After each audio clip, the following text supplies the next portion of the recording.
Good evening, everybody. I hope you are doing fantastic. I gotta tell you, I am having a pretty good day. I cannot complain. Today has been a fantastic day. I'm gonna see if I can get my screen sharing options up here. There we are. Wow, what a cool day. So those who are following the campaign, we've hit. Hey, Adam, how's it going? You've been consistent. I've seen you on most of my. I haven't to catch you at the right time. This is a good time slot. I gotta tell you, anytime I've done lives at like 6 Eastern Standard Time, not a ton of people. Anytime after 10 o'clock Eastern Standard Time, I'm catching a lot of people, which is amazing. So. Thank you for joining me. I really appreciate it. Today I'm giving an update just on where we're at in my mindset, quite frankly, on Cities of Venus, how I feel about the campaign, and kind of what we've been doing, and share some insight, quite frankly. So if there's any of you out there that are doing campaigns of your own, if you have questions about how to kind of pull these things together, I'm more than happy to answer people's questions and give you the inside of kind of what happens behind the scene on Kickstarter campaigns. Today, I'm going to talk about 2 specific strategies that we employed that have been learnings that I've had over the past couple campaigns I've done. So this is now my 6th campaign we've run on Kickstarter. If you go and you can see, if you click on my Tin Robot Games on Kickstarter, you'll see kind of our past titles. This is our 9th title. We've got 8 and 9. They're kind of being developed concurrently. This one's on Kickstarter. The other one, Catnip Auction House, straight to retail. But so we've published a lot of games. So we've done 9, which I think is a pretty good number for a small publisher. And of those, we've done 5. 4 show on my profile. 1 we put on the designer James Freeman's profile when we launched that campaign, which was Hamsters versus Hippos. But we've basically ran and managed 5 Kickstarter campaigns. Each of those I've treated as a learning. And I've tried to experiment and try different things and listen to what other people are doing. And we've got a podcast, as some of you know, the Board Game Binge podcast. If you're not following it, please go to Board Game Binge, wherever you download your favorite podcast. We have an episode every week. Tomorrow, Joe Slack is interviewing Chris Cormier, I can't wait for that one. It's a good episode. But every week we've got an episode, 30 minutes, we get into people's stories. When I'm off air, after the interview, I usually spend a good 45 minutes, sometimes an hour, however long the guests will give me before they kick me off the phone, to just probe them and kind of get their thoughts of what they do and what's been successful. And some of these strategies I found through trial and error have worked. Specifically for this campaign coming in, we didn't want to do stretch goals. And I know that's controversial on both sides, right? So I had people absolutely crapping on me because we didn't have stretch goals, which I expected was going to come because this happened to me when we did Nutty Squirrels: The Oakwood Forest. And then you have people on the flip side. We had some trolls that were in our comment feed on day 1, day 2. They were getting their underwear in a knot over Michael Raftopoulos, the Greek god, just joined us. Welcome, Michael. So happy to see you joining this live. Such an awesome guy from MOB Vanguard. If people are interested in licensing, check out MOB Vanguard. People on board, just a cool bunch of people.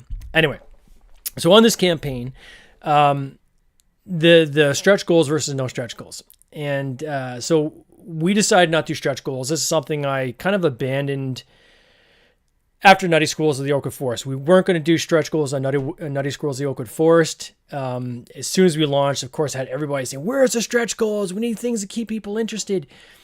So, of course, we came up with some stretch goals on the fly. And then more than half the people that are asking for stretch goals end up just dropping out of the campaign anyways. And what I realized is that the biggest driver of success in these campaigns is your email list, your pre-marketing ads, and your during your campaign ads. Those are the 3 big things that you got to get nailed, and that's going to represent like 90% of what you're going to bring in on your campaign. So I've kind of moved away from doing stretch goals, and I know that Inside Up Games did this, although they went back, and I'm still trying to, I know Connor's a very busy dude, but I'd like to find out from him why he went back to stretch goals on his last campaign. But his like 3 campaigns before that, no stretch goals. But you still got to keep the conversation going. And so we made a very conscious decision that we were going to release news during our campaign, exciting news, like some cool stuff, but stuff that is not tied to hitting a financial milestone. Likewise, and again, anybody have any question, shoot your questions over to me. I'll do my best. I'm going to scroll up and down in the feed because for some reason the software I get just kind of randomly throws people's questions in, not in chronological order, which is bizarre. That's my side digression. So we had some cool news. So we knew that the first one, which is we're calling these reveals that we're doing once a week, is to help kind of the ebb and flow of your campaign. And if anybody has kind of studied some of these campaigns, and KickTracks is a good study. So if you go to KickTracks, although the projections are always wrong, like on day one, they had us hitting $1 million. And now today, I think they have us at like $360,000, which is crazy. We're not going to hit that, obviously. But they've got this, there's a reverse bell curve. Every single campaign follows the same thing. So your day one pledges is going to represent roughly 40, maybe as low as 35, but 40 to 50% of whatever you get on day one is what's going to come in the last 72 hours. That is why there is such a massive push from pretty much every creator on Kickstarter to get funded on day one. So you can say, hey, I funded in X number of minutes. And again, you gotta be honest about it. So if you put like $100 goal and then say, hey, we crushed in 10 seconds, we crushed our goal, that means nothing. But if you have a realistic goal, and ours was our savings plus what we needed to make the game, that was our goal, which is 20,000. As long as you can hit that on day one, that's going to help you with kind of driving the traction of your first day pledges. The second thing that you really need to do is have some kind of an urgency, right? And to make your pledges sticky. So you want people who are maybe sitting on the fence that might be, planning on coming in anyway, but they're just going to kind of wait and see. Many of them don't realize that by waiting, it actually hurts you, right? Because all the algorithms, as I said, this reverse bell curve are based on kind of that first day. So you need something to stick those pledges, right? And so what we've done, and I know Inside Up Games does this and a bunch of others, is some kind of a day one incentive. Something, right? So I know Inside Up Games, theirs is every backer of the game gets their name in, I think in the cover. One last game I had, I received, and the whole cover was just names in mice type. Yeah, I needed my reading glasses to read it. It was small because there's a lot of people. But it's cool, right? It's giving something kind of to say thank you. Thank you for being there with us at the very beginning. And, here's what we're giving you. What we decided to do is we had this first player mini, which was quite frankly something we added later in the development of our game. Like this was a recent thing we came up with probably about 4 months ago. We came up with this first player mini. Before that, we had the mechs, which used to be add-ons, and then they're just so cool. So we end up just throwing them into the game because it just makes the experience that much better. But these first player minis was something we kind of came up with literally during play. People at one point, even though it's kind of simultaneous play, the very last step is you go in player turn order, and that changes from round to round. And someone pulled out like a little toy they had out of their bag and they used it as a first player marker. And they said, we need something, and we thought, well, maybe we do, your flight wings or something like that, or your space wings, something like we were trying to figure something. And then finally, I don't know who came up with the idea. I don't know where it came from, but at one point it dawned on us that, hey, the canister is coming through the air. What if the claw that's going out and grabbing that canister from your city, what if that's the mini, right? So you're actually getting the first grab of the canister going around the board. So thematically, it just fit in so well. When you paint it, which my niece painted this, it looks like super awesome. So this became our first player mini. But they're very expensive to make. The molds on this is like $3,300 US alone, just for one mold, for one mini. Very expensive. So we have to charge to cover off. We need to cover at least half these mold costs, or it's something we can't really put in the game. Too expensive to actually just throw in. So we thought, well, maybe as our first day incentive, we'll say, hey, if you back and commit on day one, we'll give you the first player mini for free. Knowing that because whatever that first number is, the last day of our campaign, the last 72 hours of our campaign is going to be roughly half of what we do in day one. And probably half those people will actually buy the mini in the last 72 hours. We'll make enough there to cover probably half the mold. So the math worked out for us. So that was something that we decided to do as an incentive, and that helped make a lot of our pledges sticky, right? And it helped us get that number up really high. And we were high-fiving. I mean, we were excited, right? We did really, really well for probably the best we've ever done. Well, not probably. It is the best we've ever done on a campaign. On day one, we funded more than we'd ever done in any campaign prior in totality, right? So Night Squirrels, the Oakwood Forest, I think we hit 38,500 by the time the campaign closed. We crushed that on day one. So doing our homework on that really helped us, set what that first thing was. So this is kind of lesson number one that we had, a learning that we had going in that we want to make sure we did. And you have to weather the storm of people complaining that they don't like, the fact that some people can get something that other people can't get on day one. You can buy it, which is something that we want to make sure too. So it's not something that you can never get, right? So if you miss out or don't get the email, that you have to try to find it on eBay. So you can still get it, and it's not super expensive, $750 US I think to get it. And then we end up actually extending it. So we extended it to 72 hours because we know some people get the emails late. We had some issues. We had some text blasting we were doing, and our text software ran out of fuel. So we woke up the one morning thinking that, all of these people that we've been, set up this auto campaign to text to were going to be texted. It texted like 100 and then said, hey, you need more fuel in the tank before we can send the rest, which is a bit frustrating that they didn't ask for that before you set the campaign, which seemed kind of crazy to me.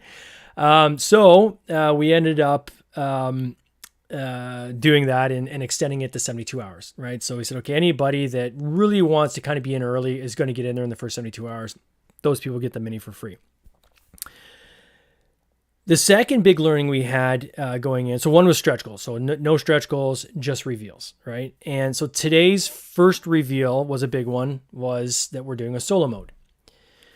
So we knew that a solo mode was going to be coming with this game at some point. It was inevitable. Like the way the game operates now, it's very, very easily to make tweaks to adjust it for a solo mode. And we had some ideas how to do that. But we knew because we were going to make it a reveal that we would kind of park it a bit and push it off to allow us to focus our energy on some of the other pre-marketing things we needed to do. So that was announced today. That brought in a lot of backers today. So it's a question you have to ask yourself. Would we have got those backers if we had announced that on day one? And we could have. We could have said, hey, we're going to do everything we're doing now, all the premium components, the neoprene mats, the mechs, you get everything, the holy shit package, we call it, right? You get all that, and we're going to do a solo mode. We could have done it in day one. It is a 4-week campaign. Reverse bell curve, right? So now you've got, after the first 3-day spike, because after day 3, it just drops like a stone. You've got 3 weeks to fill in. We need to have new news. And it can't be like, hey, I'm texting everybody just to say, hey, how you doing? Like, you need to have something of substance that you're talking about. And that's why people do stretch goals, right? They'll say, okay, if we hit, they try to pace it out so they got something new they can talk about throughout their campaign. The problem is I'm not going to say all, most stretch goals in today's day and age, it's not how it was even 5 years ago, but today are things most people have already costed out, are already planning to put in their game, and then they take it out so they can put it back in as kind of as a stretch goal, right? And it's to me, it's disingenuous because those stretch goals aren't real. There's things they're going to do anyways. And the kicker is if the people don't predict their numbers correctly, so if they publish those stretch goals on day one and they have no idea what that first day is going to be, you can run into a situation where you hit all your stretch goals out of the gate. Now you're starting to come up with real stretch goals because you've just already hit all your stretch goals on the first day, and you need something else to keep people excited as they go through the rest of the campaign. On the flip side, you set the targets too high. And then you find yourself throughout the campaign having to say, hey, and I did this on a campaign in the past where I'm like, hey, we talked to the factory and the factory gave us better pricing. And now, we're going to bring I know we say we had to hit this target to get that stretch goal, but now we're going to do this. It's less because you're trying to get it. So at least you're achieving something along the way. It's very tough to balance. It's very tough to kind of manage it in a very clean way. So we just cut stretch goals all together. So, we got some cool stuff we're going to talk about, and we got some really cool stuff that we're going to be talking about, but we're going to pace it out. Right. And I've seen some other campaigns do this, which was very effective. So the first one today, solo mode, super excited. We have Joe Slack from Crazy Like a Box Games. He's also one of the other hosts on the Board Game Binge podcast. He's a prolific game designer. He's done some solo games. Anybody that knows Relics of Ralajahara, I can never pronounce the last part of that, but he created that. And he's a professor at the local university teaching game design. He's just a really smart guy. And so we had a solo mode that we had framed out, which was fun. I actually enjoy the solo version. Joe's been brought in as the cleaner, right? So he's now working to say, okay, what can we do to make this even better? How can we make this even more awesome? And so that's what Joe Slack's working on. And by the time we ship this game, it will be shipping. I'm just checking everybody's comments. It will be shipping with the game, right? So this game is going to ship if you're buying the 1 to 4 player version or the 1 to 6 player version. It is shipping with the solo mode. So solo player is very excited about that. So the question is, to kind of circle back around the question I'd asked myself that I didn't answer was, would those people have come in anyways? And so this is something that takes a lot of, I don't want to say guts. It takes stamina to hold off the urge to just say, and I had a ton of people ask me, hey, is there a solo mode? I'll back you. If you tell me you have a solo mode, I'm going to back you today. And some of them I'm like to the side saying, yeah, we're going to do a solo mode. But for the most part, we didn't want to really officially announce it because we need to have something in week 2. So here we are. Now it's a full week into our campaign. And now we just had a big, I call it a mini spike versus day 1, but we've had a spike. So instead of just a full kind of bowl shape, we got this little wave that just happened in our campaign. That's going to help with algorithms, going to help with searchability, helps with people's confidence coming into the game saying, oh my gosh, I can see it's still growing. I want to be part of the excitement behind this. So we're going to do this every week. Every Tuesday, we have another pretty big reveal coming. Doesn't change the game. It just makes it that much more awesome. That's all I can say. We got 3. There's a 4th one I'm working on that is all going to depend. And I've reached out to the factory. And this is actually honestly, we're reaching out to the factory saying, hey guys, here's what we're looking at probably now for our numbers we're going to order. And I'm going to talk about retail editions in a second here too. But based on this, if I do this one thing, what's the cost going to be? And if we can get it within the cost, we're going to do it. And sure, it's going to be less profit for us, but I don't care because it's going to be cool. And it's going to make things even better than it is right now. And we are crazy excited with the quality that we're bringing to the table with this game right now. So stay tuned. So every Tuesday, big reveal coming. In addition to that, because we're trying to have these little mini waves and excuses, quite frankly, to send notices out to people to say, hey, here's an update, right? So I don't want to talk about, the fact that I cut my forehead the other day, take my sweater off with my own fingernail, which is the stupidest thing ever. That'd actually make a good little update. Has nothing to do with the game. So we have to have something to do with the game, right? And so every Thursday, actually not even every Thursday, it's working out to be like twice a week. We did the first one last Thursday, and we're going to now roll these out every kind of 3-4 days. Try not to have them hit on the same day as Tuesdays, so we have our kind of news kind of spreading out. But talking about Cities of Venus Chronicles, which is our story. So we've got this story set that will take one of our art pieces, and we talk about one of the steps that you're going through in the game. The first one was the drop.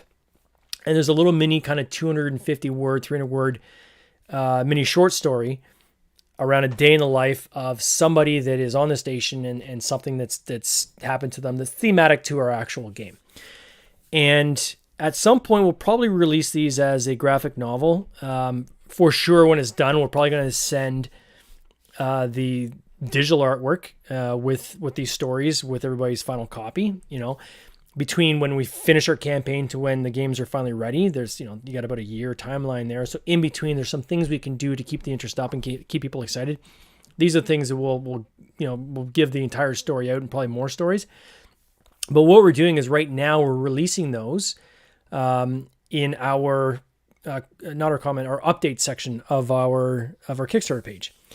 And we have the ability to actually tag those that only people who have backed the campaign can see them. So again, it's another nice little exclusive for people who are backing our campaign, something that they're getting that's not available to people outside. So you have to be part of the campaign to see this. So this is something we're kind of feeding out. Gives us the ability to tease it when we also send out an e-blast to people who haven't backed our game yet but are on our email list. So it just keeps the conversation going. This is super important. So those are some of the learnings that we've employed and strategically went into this game with. The next thing that I did today was something I started doing about 2 or 3 campaigns ago. And I just happened to do it the one day, and I'm like, I should try this. And I'm just checking my comments here, so make sure I don't miss anybody. Welcome, everybody. Too many names to mention. Wow. Welcome. We got TikTok, we got Instagram Live joining us. No YouTube yet. But hey, the other 2 channels, you guys are here, so welcome. The other learning I had is something that was I started doing, as I said, about 3 campaigns ago, where I had this idea that what if I reached out to people that dropped their pledges and just say, hey, can I get you back? I'd love to have you come back. Here's some of the things that we're doing. It's causing a lot of excitement. Even if you're planning on coming back in at the end of the campaign, if you jump back in now, you can always cancel your pledge, before the campaign ends at the end. But you're really going to help us get those algorithms going and getting the excitement up now. And so every campaign you have people drop out. And yesterday was a perfect example of this, where this is the emotional turmoil you'll go through as a Kickstarter publisher, somebody who's publishing on Kickstarter. It's this emotional roller coaster you go through, and every single person that runs a Kickstarter will tell you this. It's the ebb and flow. You'll have days where you start off really, really high when you have your first day and things are just rock and rolling, and your first kind of 72 hours, things are just going crazy. And then when you get into the kind of the mid-campaign slump, which statistically is always there, you've got the ebb and flow, right? You'll have 20 backers come in, but then you've got 8 leave. And it's and it just kind of hits you there. Yesterday is one of those days. We had brought in something like 20 some odd new backers, but we lost 18 backers, right? So our net gain yesterday was about, I think, 1,200. And I think we brought in 13 net gain of backers yesterday, which is super crazy depressing. Again, we've been through this a few times, so we're better at kind of just shedding it off, saying, okay, well, we know tomorrow we got the big reveal coming. That's going to bring, and we'll be able to e-blast that and hit the solo board gaming groups and so forth. So we know that's going to bring some people back in, but it still kind of hits you. And so for this campaign, usually I start doing that kind of in week 3 or 4, but because we have so many more, we're at 800 backers right now. We get a lot of backers, way more than we've ever had. So proportionately, we've got a lot more people that have also dropped out of this campaign since when it launched a week ago. So I reached out to 63 different people today. Personal messages. Just sitting there for a couple hours just saying, hey, it's James. Just want to say, sorry to see you go. Just let you know, hey, notice you backed on day 1, or maybe you backed on day 2, but now you've dropped out. I just want to remind you that first player mini was valid for the people who backed, and then we extended it for the first 72 hours. If you come back in today, we're still going to honor it. Right? So there's no cost to me, but time to do these emails. And by the way, we've got some really cool stuff coming. We got some really cool announcements coming. We did one today, and we've got some equally large stuff coming on a weekly basis. Can we get you back? Within an hour, I had 4 people come back. Right? So you might say, 4 people. Well, 4 people, that was like $600. $600 of pledges I just got back, right? So anybody out there making $600 in 2 hours, congrats. That was time well spent. And it surprises me when I'll talk to other, publishers that are doing Kickstarter. When I say that I do this on my campaigns, they're like, that's actually a really good idea. I never thought of doing that. I've seen as high as a 10% rate of people actually coming back. My theory on this is I don't know the full reason. And I think one person today expressed that, hey, funds are tight. And I get that. This is not a cheap game. Totally get that. No problem. If you're part of the pledge manager, hopefully we can help you out later on, but totally get that. But for some people, they just drop out because, and again, it's my theory, is they think you're just a large corporation, large faceless corporation. They don't realize you're one dude in your basement. Well, 2 dudes. There's myself and there's Adam, who's also, I think, in the feed here, kind of cranking away at this. We have families, full-time jobs, and this is our side hustle. This is something we're doing in the evenings. We're doing the weekends. Here I am at 11 o'clock at night doing a live talking about board games. Evenings and weekends, I'm working on the podcast. It's all free time that's going into doing this thing that I love and I'm passionate about. No one's driving Lambos making board games. So when you can put a human face behind things, it doesn't surprise me that some people will be like, oh, okay, that they're not a big bad corporation, and they come back. I had one of our backers, real lovely conversation I had with them. And they were one of the ones that we had somebody that, again, I put in their comments about, they were dead set against any kind of day one incentives. And, this person pretty much pledged $1 so they could comment in our feed. And that $1 they used to comment in our feed to basically say, I am not backing this game ever, blah, blah, blah, blah, for the following reasons. You don't want to give, want to put gas in those flames. So you got to just kind of let it die out. And they did eventually just drop out of their dollar pledge out. But there's a couple of other people that weighed in on it. And there was one person that weighed in on it that had backed the top tier. So instead of commenting there, I sent them a personal message. And I just said, hey, in reading your message, it gives, I get the impression that you think I'm a large kind of corporation and, I've got lots of money and I'm just trying to play games with people. Here's the reality. Here's my personal story over the past year. Here's the trials and tribulations I've gone through as a human. As we've seen most people in North America and around the world gone through, COVID has been bad for a lot of people.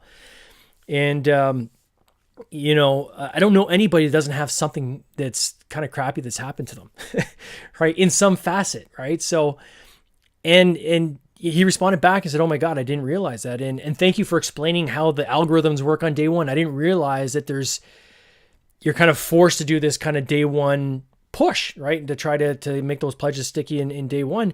And we went back and forth and had a great conversation. He was talking to me about how he's, aspirations of doing his own game someday. And he's actually weighed in on the comments now, giving us some ideas on some things we can do with some of our cards and stuff like that. And quite frankly, anybody that's backed this game, please put it in the comments.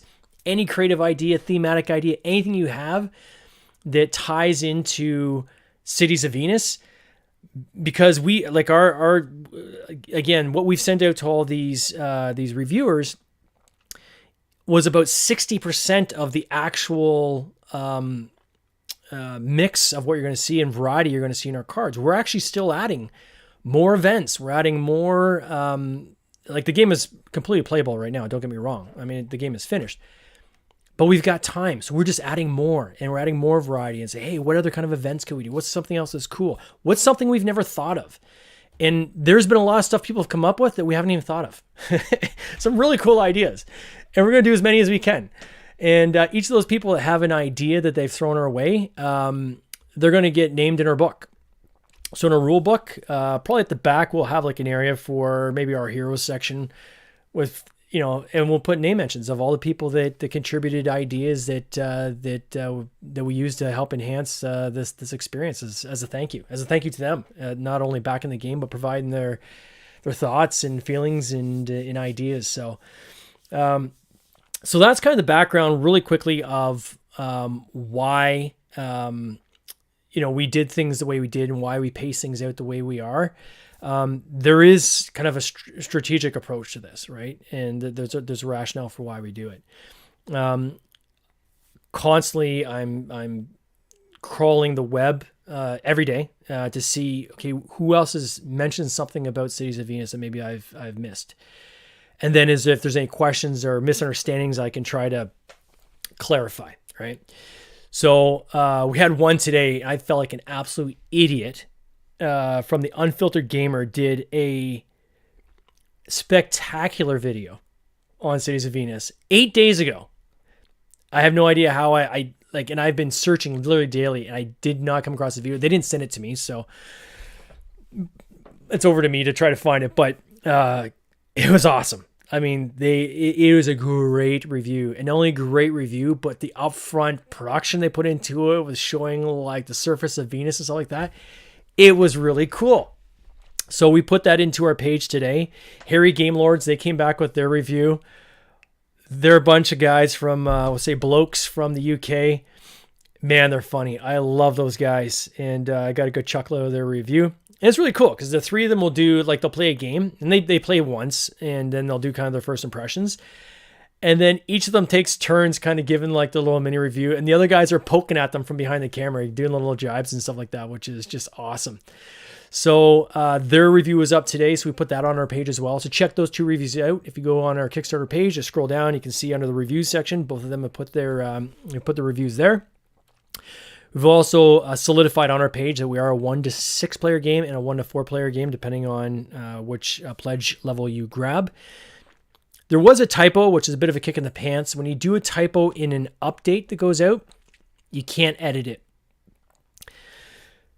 Which just, if anything makes me cringe more than anything is when there's a typo that you cannot update. And so the typo we had was we had our third reveal.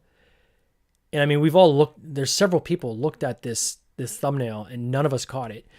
The third reveal said that it was going to be released on May 3rd. And then as soon as, of course, literally 5 minutes after we released it, one of the backers are like, do you mean like June 3rd? Because May 3rd is in the past. And I was like, oh my God, I'm an idiot. So it was actually May 23rd. So every Tuesday, there's going to be a major reveal. And as I said, we are going to do our best to add a fourth. I don't want to promise it yet until I know for sure I can do it. But that will come in literally the day before the campaign closes. And Adam and I were talking. I didn't know Adam's excited about it. Adam's like, dude, can we do it? And I'm like, I don't know. I'm going to know in about 48 hours if we can do it. But if we can, man, oh boy, it's going to be awesome. So those are the updates on the campaign. All right. So I thought what I could do is I'll take the rest of this live. I'll probably go another 15, 20 minutes. If anybody has any questions, they can ask it. More than happy to ramble on to the screen by myself, or if you have questions, I'd love to answer those as well. One thing I do want to say is this just came in the mail 2 days ago. So shout out to these guys from Deepwater Games, Fantastic Factories. I had the pleasure of playing this at game night 2 weeks ago. So I go to this local meetup group in Newmarket. So I'm in Canada, and we are in just north of Toronto, which is kind of in the center of the country, if anybody knows their geography of Canada. And most Canadians do, obviously. And we go there once a week, and it's a public game. There's like 20 some odd people show up to this large cafe, and we're all friends, and everybody brings games. And I bring stuff from my library. I've got about 120 games. But the guy that runs it has like 2,500 games. His basement, literally the one wall is just one solid wall of Calyxes and floor to ceiling. And he's got like 2,500 games. And I think it's a sickness because that number of games is a lot. That's a commitment. But he collects. He's got games that have never been opened that have value to them and stuff like that. But he brought this game. Fantastic Factories. He's like, would you guys want to play this game? I've been wanting to play it, and I've played it once at home with my kids, but I'd love to play it with some adults. I said, hey, I'm down to play any new game. I am always, that's one of the best things about game night as a game designer and publisher and developer, is I love playing new games because I can learn new mechanics, things that I've never considered as a game mechanic. So if you want to become a good designer, Play a lot of games and different games because it will inform you. And then you can start taking different mechanics from different games and kind of combine them to make something new. And that's essentially what we do. This one is super cool. It's like a dice drafter. And Adam, if you're still watching, we got to play this. I think you'd love this. This is definitely up your alley. But you're creating factories, you're rolling dice, you're drafting the dice. The dice allow you to then unlock different resources. Those resources allow you to build out other factories, and you're trying to build a tableau. So it's like dice drafting with like a tableau element to it. Anybody out there play this? If you do, give me a thumbs up in the comments. Totally dope. Absolutely love it. I know there's like 3 expansions, but I just got the main base game, and I'm hoping to play this with the family over the summer. But certainly I'm gonna get this to game night in the next little while. So that's one thing that came in today. Just thought I'd mention that. I always like to give shout outs to other games, especially if I love playing them. So that one's going to be coming out onto the table quite a bit. All right, let's go into the campaign page. Let's talk a little bit about Cities of Venus. All right, here we go. This is our campaign page. We are at 800 backers. Is beyond me to be able to say that number. I know for larger campaigns that seems small, but for small campaigns, that's really big. So I'm very happy with where we landed. Very, very excited. I'm thinking tomorrow I'm probably going to wake up. We usually get the big UK wave or the European wave through the night because everyone there is obviously up about 6 hours before we are. So I'll usually wake up to the next rounding in the thousands on the campaign. So I'm thinking tomorrow I'm probably going to wake up to like an 87. That puts us on track, I think, at a 90,000 by the time the end of day Friday comes. If we can get a 90 by the end of day Friday, I think that would be amazing. I would be so happy if that happened, because a 90 by end of day Friday puts us on track. The math, if you look at the reverse bell curve, probably somewhere between 110, 115 to 125-ish, somewhere in there, which, again, mind blowing. That's insane. That'd be great. I would love to crack 6 figures US, which is 136. It is going to be a stretch. The math, it says it's going to be a stretch to get there. What's really going to let me know that is how we track over the next 4 days.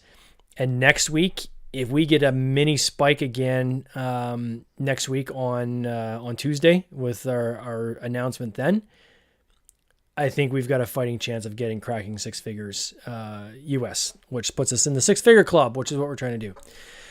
And I'm going to tell you why that's important. Let me go back to the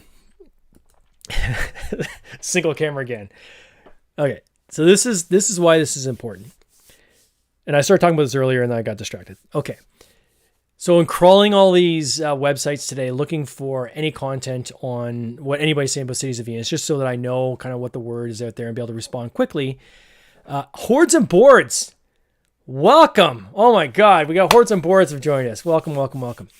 I like to crawl through all the different content to see what news being happened, and if there's any misunderstandings, I can respond quickly. So 2 things came up today. One video, there was one of these kind of weekly roundups, and Daniel Radcliffe does one. And Board Game Co. I'll talk about that in a second. And again, I love Board Game Co. and have most respect for Daniel Radcliffe. I'll explain why in a second. The other one was a smaller reviewer, but again, I appreciate quite frankly, any mention. And every one of these people, even if they're saying bad stuff, I still say thank you for giving me coverage. This one wasn't really bad, but what they did say was they started saying, well, this is a small publisher. Let's kind of look at some of the other stuff they've done. Some of their other games are kind of small. I don't know. This might be a risk. This seems like a big game compared to what they've done in the past. And I felt compelled I had to respond because they don't have the history. They don't have the history that each of those campaigns were low risk, learning, kind of massaging, getting things right campaigns leading up to this one so that this one does go perfectly. And I would recommend this for, quite frankly, any publisher out there that's looking at doing more than one game. If you only have one game that you've ever designed and that's all you intend on doing, go for broke, right? Do what you can because that's your one thing you're going to do. Our plan has always been a publisher, not just designers, but be publishers, right? I want to be a publisher. And we are a publisher, but I want to be a larger publisher. And there's a lot of risk in Kickstarter. And one of the biggest risks, quite frankly, is reputation, right? No one remembers an early campaign, but everybody remembers a late campaign. And another thing I'll say is no one talks about a campaign that gives you exactly what they promised, but everybody talks about a campaign that comes and asks for like 50% more of the pledge that you've already paid to give you the original game they promised to give you, because they claim that the manufacturing costs have gone up over the past 3 years. And anybody in the board game industry knows what I'm talking about. And everybody's talking about it. And a lot of people are pissed, right? And so for me, it was important that we have a track record and we've got a reputation, right? 5 campaigns. We've never been late. COVID. We took a freaking bath during COVID. Like when we had the container shortage, that container shortage, we finish a campaign, container shortage happens, then we have to manufacture and deliver our game and try to get the games to different parts around the world.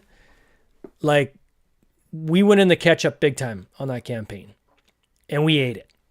We didn't ask for one penny. We didn't come back and say, hey, this is something that's never happened in the past 50 years. That there's a container shortage plus the Suez Canal is blocked by a boat, and like, it's never happened, right? So if there's any time for you to go back and say we need more help to make this a reality, that would have been the time. But we didn't do that. We ate it. We said, you know what? No, reputation is important for us. We want to have a perfect track record of delivering what we say we're going to deliver when we're going to deliver it. So when I read this review, when I was watching this review, I'm just like, oh, come on, man. So I was compelled, obviously polite. Thank you for the exposure. Just to let you know, we've got, with this Cities of Venus and in Catnip Auction House, that's 9 games that are going to be on the marketplace. So we've got a track record. We know how to make games. We know how to bring games to market. We know how to do Kickstarters. We've done 5 Kickstarters. We've never been late. Never asked for more money. We've always been things on time. So I felt compelled. I had to respond to that, right? The other one was Board Game Co. With Daniel Radcliffe. Again, he's awesome. If you want to follow a channel, follow Board Game Co. I'm sure most of you already are. I mean, they're great. He started off with a company that was buying and selling, and he still does have a fairly large company buying and selling used games, right? So he'll take games after market and he resells. He's got a large warehouse, does that. We've had him on the podcast. Just a great gentleman. Him and I talked for probably an hour and a half after our podcast episode. He gave me great advice. Even the mic I'm using was based on some of the advice he had. He's just a cool dude.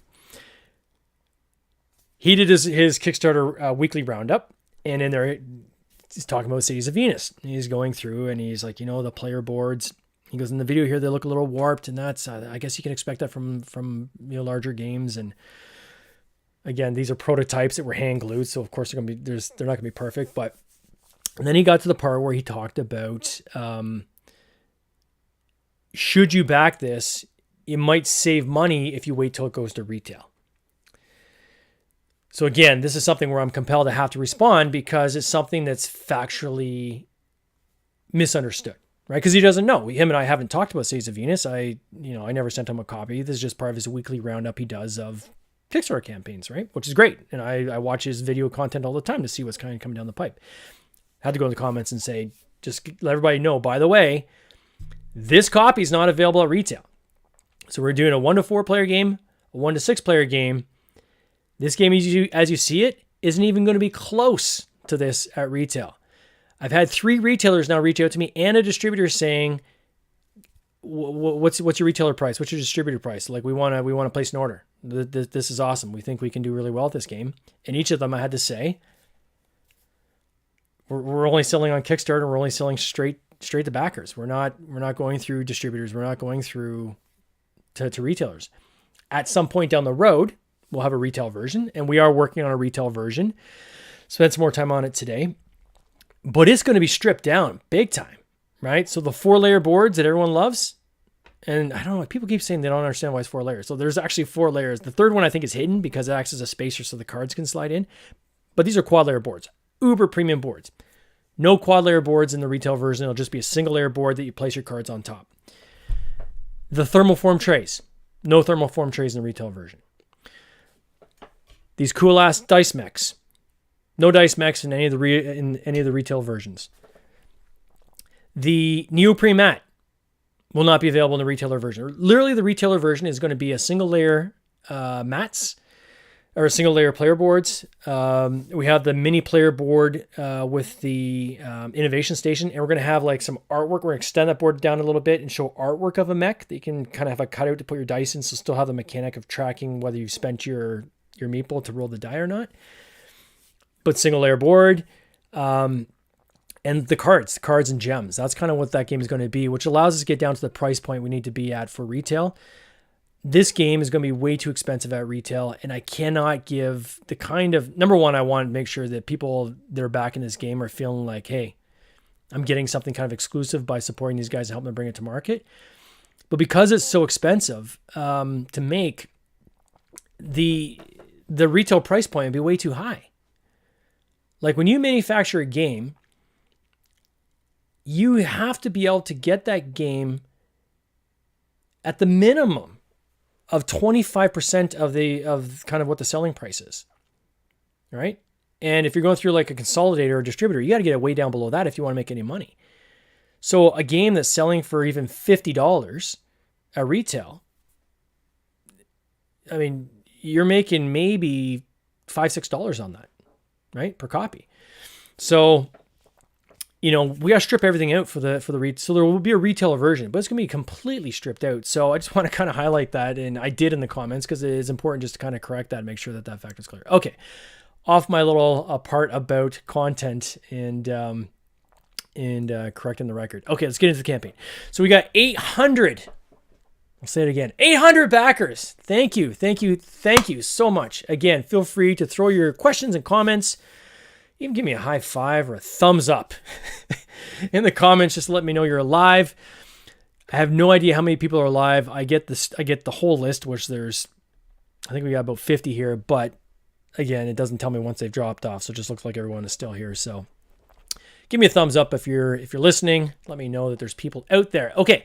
So this campaign, Cities of Venus, on Kickstarter right now, 800 backers. We've hit $86,500 of our $20,000 goal. So we got a 4x of our goal. Man, that's amazing. I am so excited. Welcome, Jesse. Appreciate you joining. Hordes and Boards gave me a thumbs. You're still here, Hordes and Boards. Thank you. I passed the 5-minute mark with you. Oh my gosh, that's amazing. Especially on TikTok. All right. Actually, you're on Instagram Live. You get a couple more minutes with Instagram Live. Okay. So our game, we adjusted it. So 1 to 4 players is the base game. It plays about 15 minutes a player. I get asked a lot, so I'm going to just spend a couple seconds on this.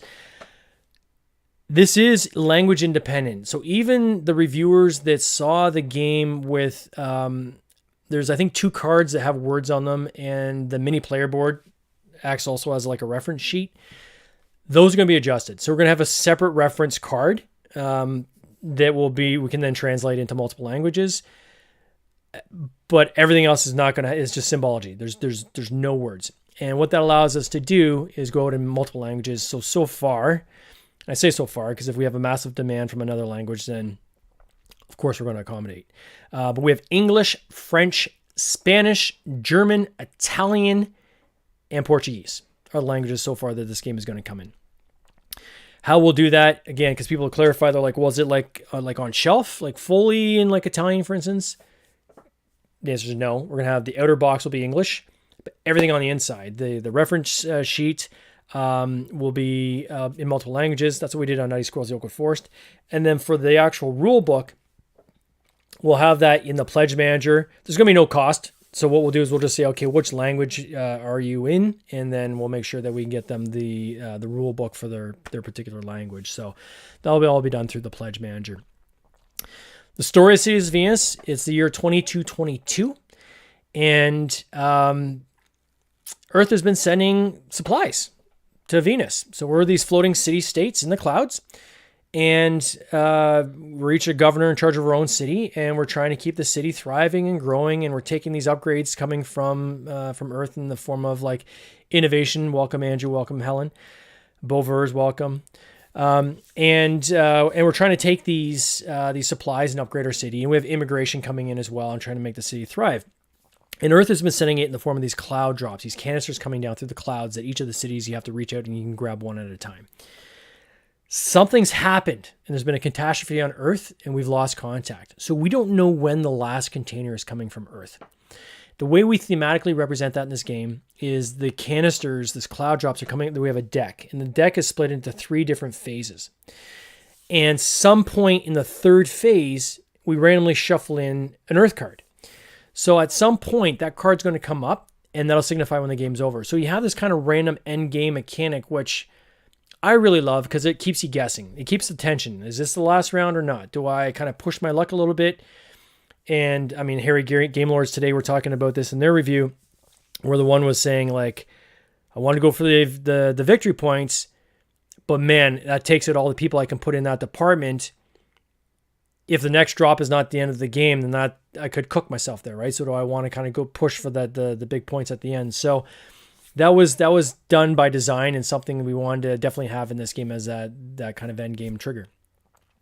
I'll say the story for the solo mode, which I'll get into. I'll get into the story for the solo mode in a second. So this is the game, a 6-player version of the game. What's missing from this image is you actually get 6 volcano trays. So the resource trays are 6 of them in the 6-player game. It is a combination of like worker placement. I'm going to say ish. There's a lot of ishes in this game.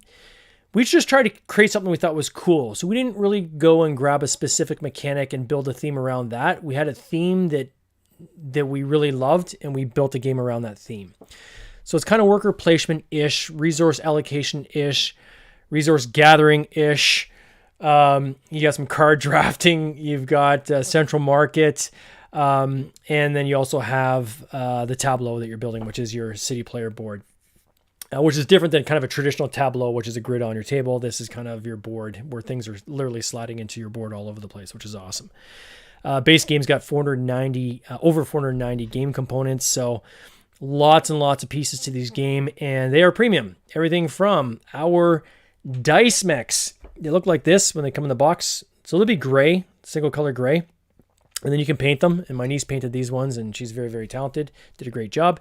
These guys hold the die. So the ore is in their backpack, and then you put your meeple in the front. That allows you to pay to grab the ore out of the mech that you've mined. You're going to roll that die, and that's going to let you know what your mineral points are that you're getting for that particular round. You constantly have to be mining for minerals, and that allows you to use it as currency on some of the cards, end game scoring for points. And we've got a tweak that we've just added, which is it's going to be actually tied into the power station as well in terms of powering the station. And we've got a mechanic that is kind of rolling out soon on that as well, which is really, really cool. Really excited about. And so you need the V-Night that you're mining through at the game. Why would you back now? Well, as I said earlier, I'm just a dude in my basement, and my brother and game design partner, he's a dude over at his house, and he's got a full-time job, and this is something we do for fun. It helps you support a small indie publisher. Also, as I said, if you're not getting this game during Kickstarter, you're probably not getting the game in the format it's in right now, unless you're getting it aftermarket from someone that's reselling theirs, or you're getting it directly from us. So that'd either be at a con, maybe through our website, probably at a higher price if it's through our website, just because these things weigh a lot and it's going to cost a lot to ship them from Canada. But predominantly probably from cons is be the other place you could probably get them when interacting with us. So this is the place to kind of get the game. How to play the game? Very simply, you have the drop at the beginning of the game. These are cards go down the front center neoprene mat. You look on these cards for these little caution signs. We got a question, finally! Oh, hang on a second. Let me just stop the press here for a second. We actually got a question. All right, Jacob Justice. Is this normally a close game until the end, or can normally tell who is going to win about halfway through, or is there different every time? That is an excellent question, and I am super happy that you asked this. It is super close. You have a chance of winning this game, even at the end. I'm going to preface this with two things. One is the end game scoring. Whoever comes in first and second is usually within 1 to 3 points max. That's one of the reasons why we created these dice mechs as a way to track whether you're actually spending the worker for the chance to go and mine. We found during all of our playtesting that literally every time someone forget, not maliciously, but they would just roll the die and they'd be like, oh, did I actually spend my meeple or not? Because you got meeples coming in on your board like constantly through the game. So this allows them to keep track. And it was important for us because when you have a point spread of 1 or 2 points sometimes, often, that could be the difference between whether somebody won or lost. So it's very important for us to do that. I've seen a lot of games where the top 3 players are very close. Not often the top, if there's all 4 players being that close, but usually top 2 for sure, top 3 sometimes. And it really depends on, at the beginning of the game, how you set yourself up is really going to drive your success later on. And the biggest one is, and we literally put this in our book, where we say the food and air, and I'm going to go back to the screen because I can actually demonstrate this on the screen really easily.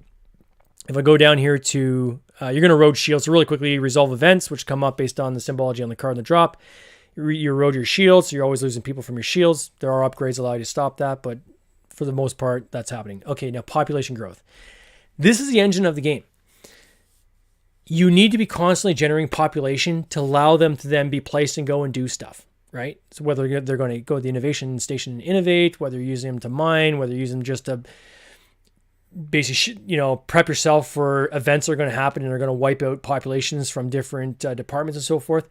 So you have to be generating people.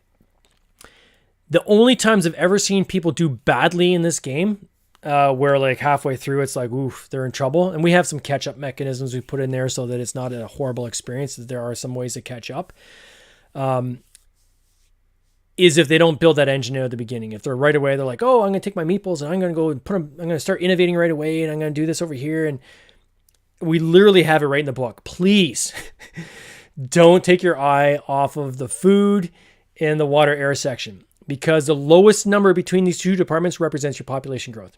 If you have 3 in one department and 4 in the other, you grow by 3. The least number you grow by is 2. So you can never have lower than a 2 population growth. But it's very important that you are growing your population. And as long as you are doing that, then depending on the paths you want to take, so I see some people that go and they'll go heavy on the mining and they'll try to like load up minerals and they'll try to get innovations that allow them to mine even more. So they'll try to get their points there. Some people will go and they're just going to try to max out the board. I think the Hairy Game Lords were talking about this today, where the 2 of them went really heavy trying to max out their populations to get the points there. And then there's others that'll just go for the cards and try to get the high victory point cards.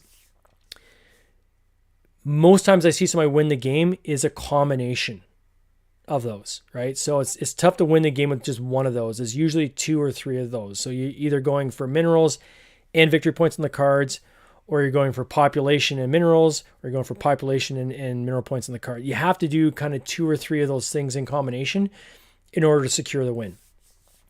But because things are ebbing and flowing throughout the game and catastrophe keeps hitting you constantly throughout the game, and it gets worse, like in the second round, events are twice as bad as they are in the first round. Once you get to the third round, it's really punishing if you have an event that you haven't prepared for. To give you an example, when you look at the player board here, if you see this on the top left kind of corner of the screen there's like a little single guy there and he's in the power department.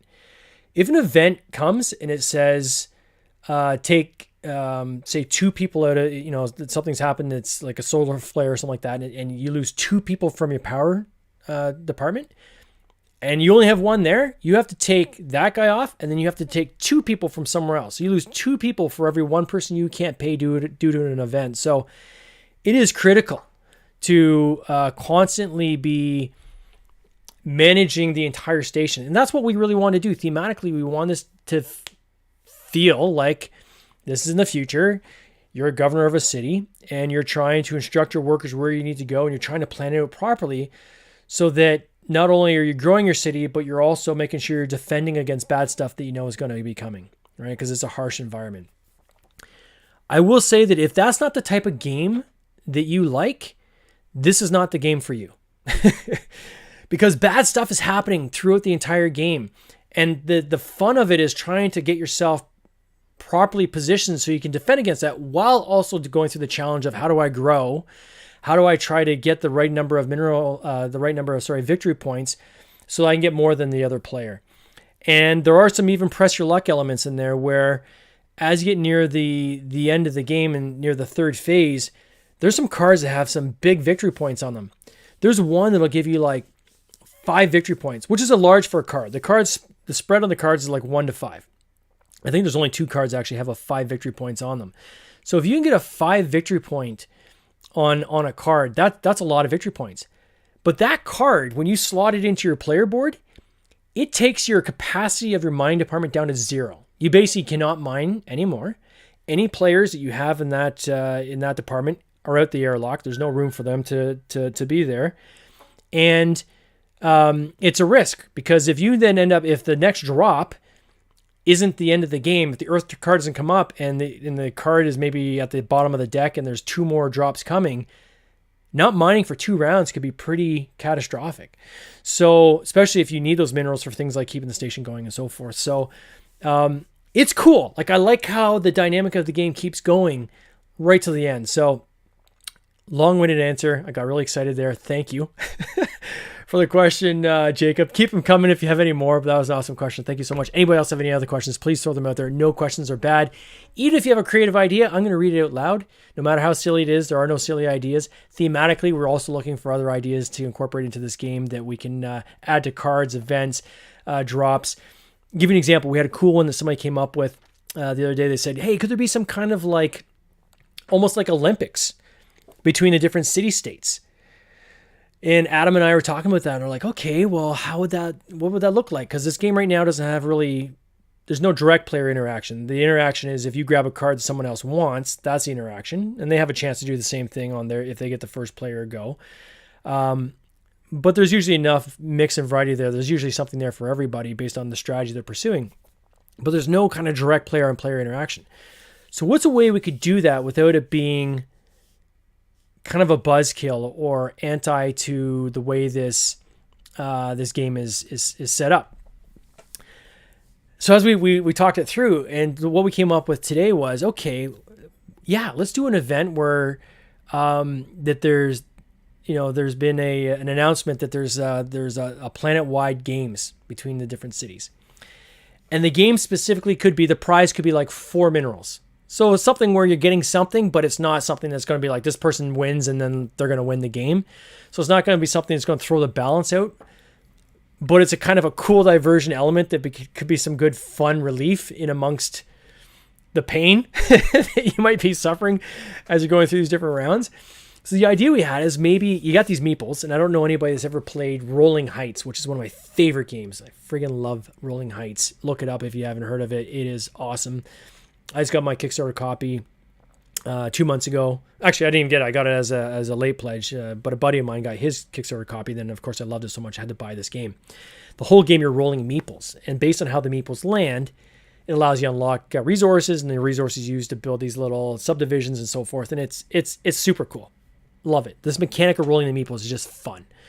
And every time you see somebody play this game, people are laughing and just having a great time, right? And get excited when they get a good roll, and there's a lot of kind of fun around that. Welcome, Endo Girl.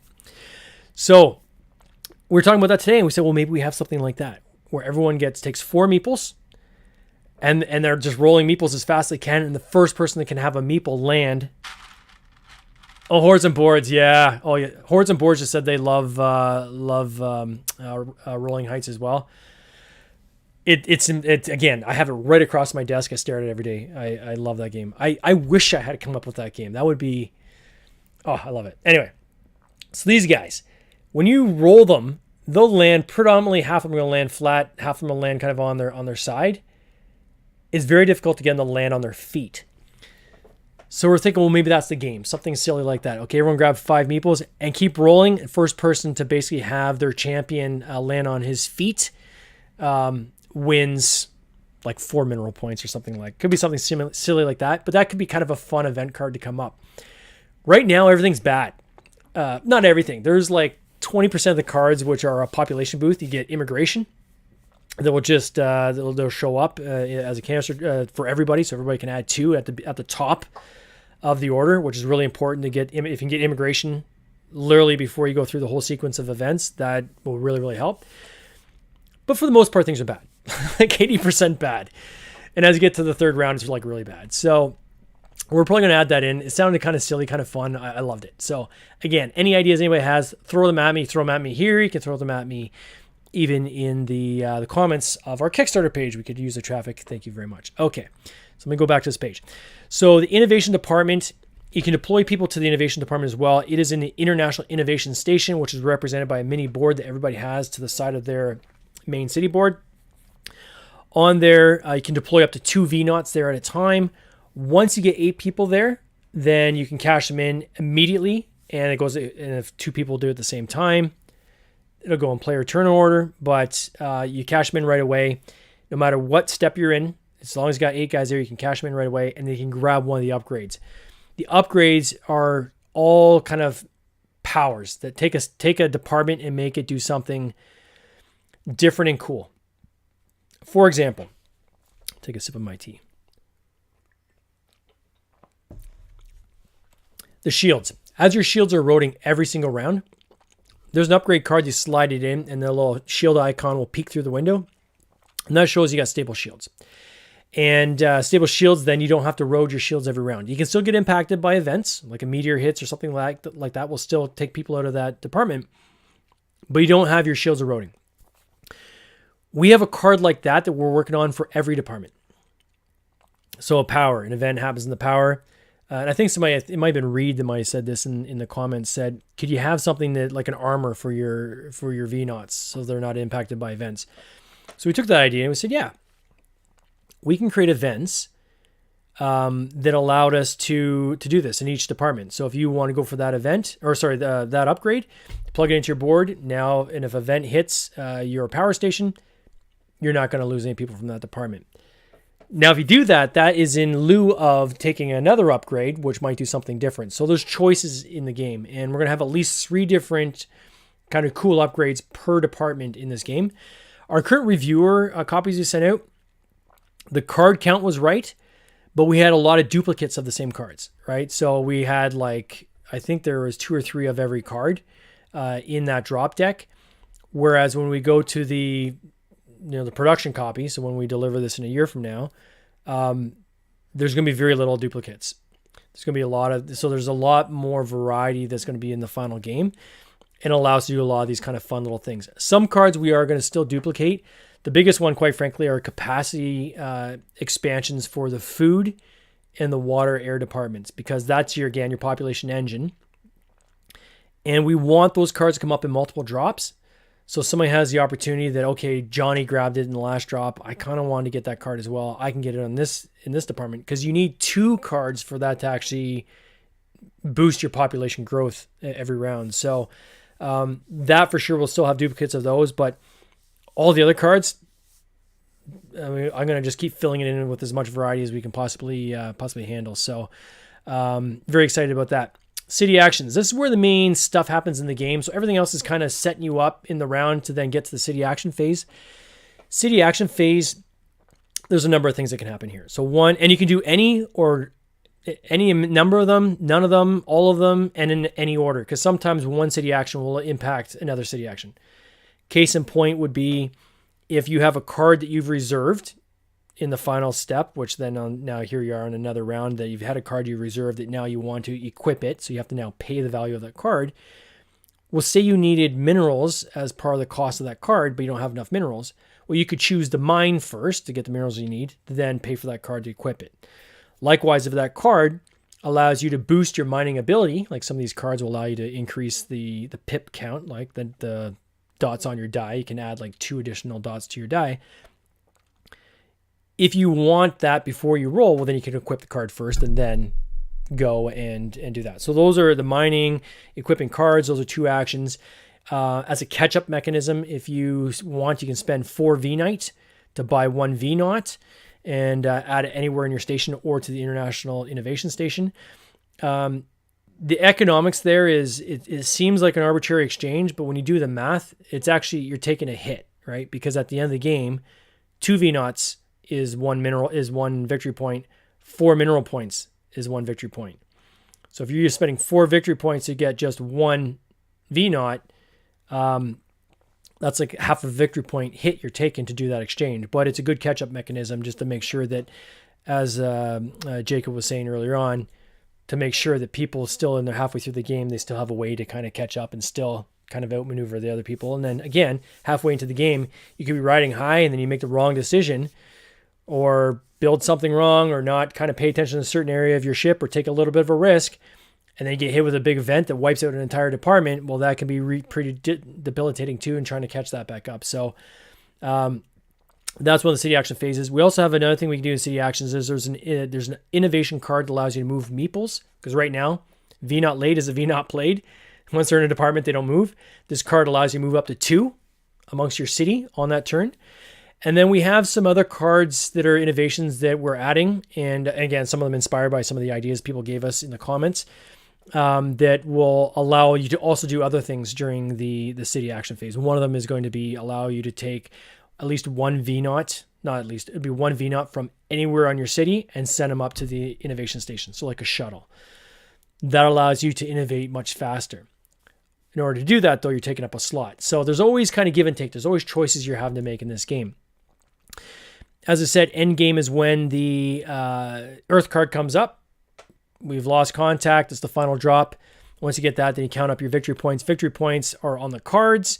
You get 1 for every 2 VNOTs, as I said earlier, and you get 1 for every 4 mineral points. So that's your score. Highest score wins. And as I said earlier, most scores end the player 1 and 2 yards, usually within 1 or 2 points of each other. Okay, so let's get into the reveals we had today. I'm just going to check for the comments really quick because, again, they don't put these in order. Okay, cool. Again, feel free to throw any comments in here. No comments are bad. Even just to say hi, give me a thumbs up, high five, anything. Appreciate it.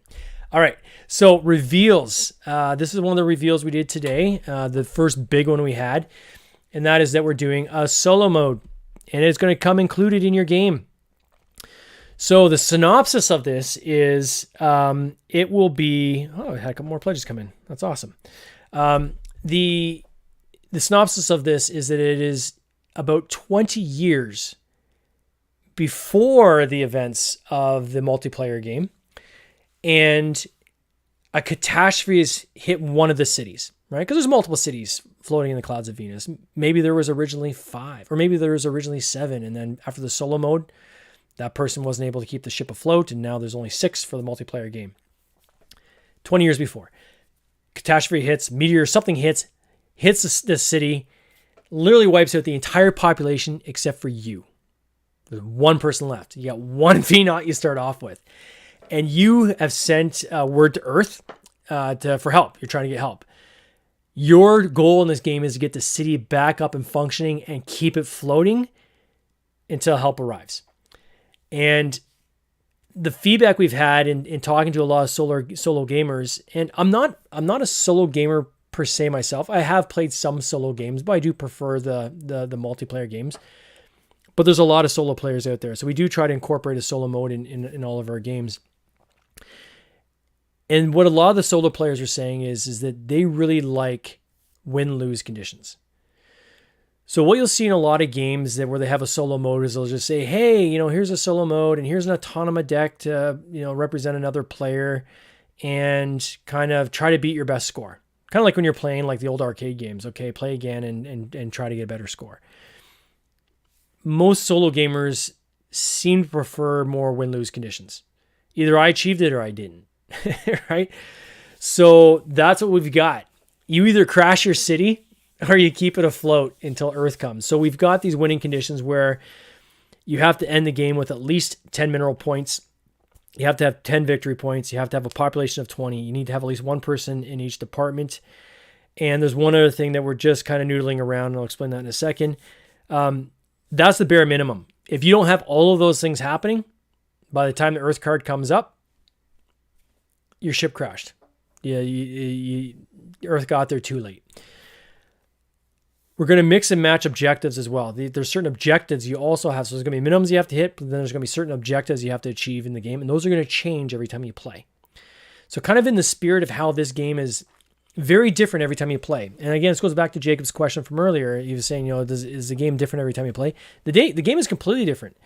The stack of cards you get with this game for the cloud drop, you're using about 2/3 of what you get in the game. So every game you're shuffling before you deal out the cards. Well, that drop deck is going to be, one game it might be like, oh, that wasn't so bad. Another game you play, it's going to be like crushing.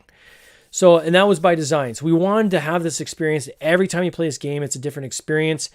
Even the way the innovations come up, they come up randomly, differently. It's a different mix every single time. So if you're the kind of player that likes to nail down one strategy, master it, and just clean everybody's clock every time you play because you've mastered that game, this is not the game for you. This game is very much about, okay, I need a different strategy this time because what I did that got me to win the game last time, that's out the window because way different events have come up out of the gate. My starting position is different. Man, I really did well with certain innovations I had last time. They're not even available this time. I have to do. It's going to be completely different every time you play, and that's by design, right? Because we want this game to have legs. We want to keep coming out on the table where people are like, "Oh, that was fun." Then the next time they play, like, "Oh my god, that was fun too," and that was way different than the last time. Okay, they play again. Oh my god, that time was different than the last two. We want to keep changing every time you play, and so that it's got long utility.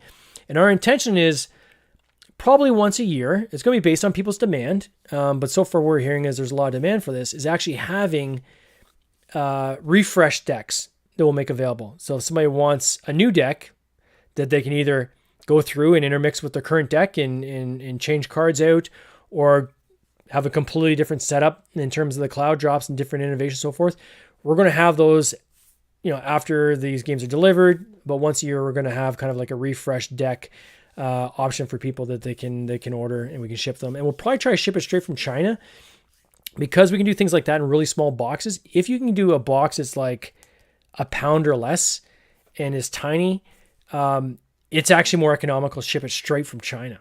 And you bypass containers and all that kind of stuff, and it can get there fairly quickly. So we'll probably take that avenue and take those as probably direct orders right through our website. So we'll get kind of the demand through pre-orders. And then we have enough pre-orders, then we'll say, okay, we got enough people interested. We're going to crank this deck out, and it's going to be available, and we'll start shipping in 4 or 5 weeks, that kind of thing. So that's the plan. So this is the solo edition, just to kind of come back, diversion. We're very excited about the solo mode. Joe Slack is a good colleague of mine, very well known in the industry. He's the another host that we have on the Board Game Binge podcast as well. And he's a prolific game designer. He's got several titles that he's published of his own. He's got some really good solo games he's created, which are very, very highly regarded. And he's also a professor of game design at a local university. So it was a natural fit to pull him onto the team. And he's taking our solo mode that we've drafted out, right? Because we had a solo mode.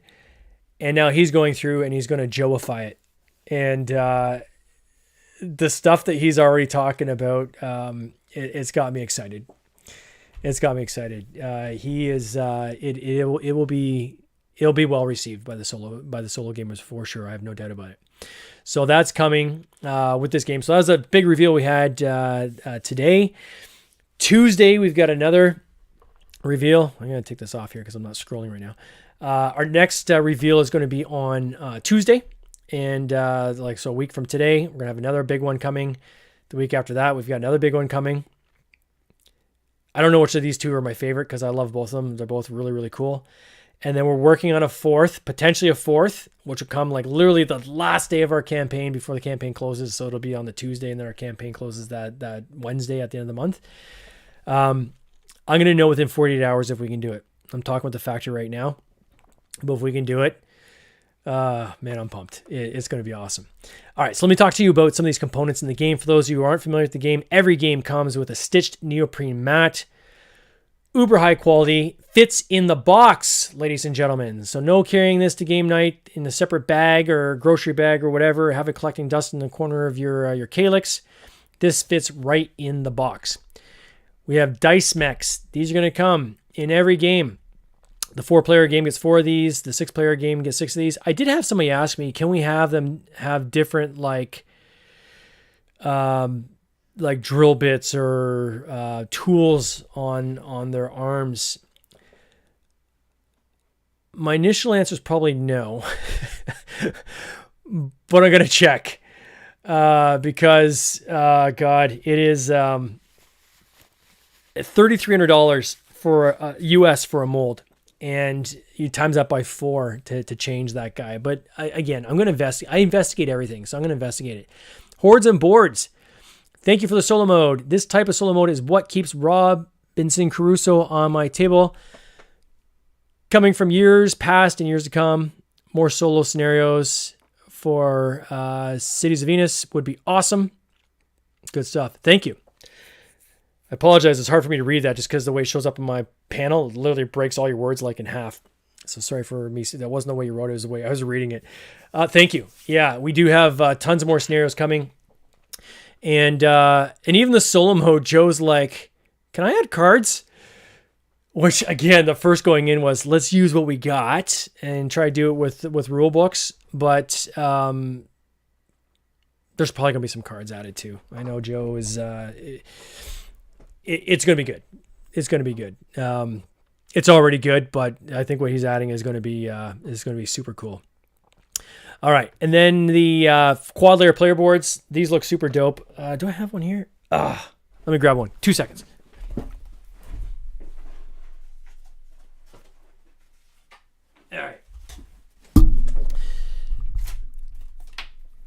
All right, I just lost like 10 people there.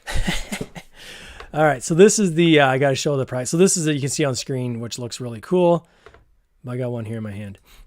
So what really, really pleased me today, because I heard it on 2 different videos that were done by reviewers. One was by a reviewer, another one was by someone who was doing like a roundup, weekly roundup, is that they were impressed with the fact that these are prototypes. Hand-glued prototypes, and they're saying, wow, if that is the quality of a hand-glued, hand-cut prototype, I can't wait to see what the final print looks like.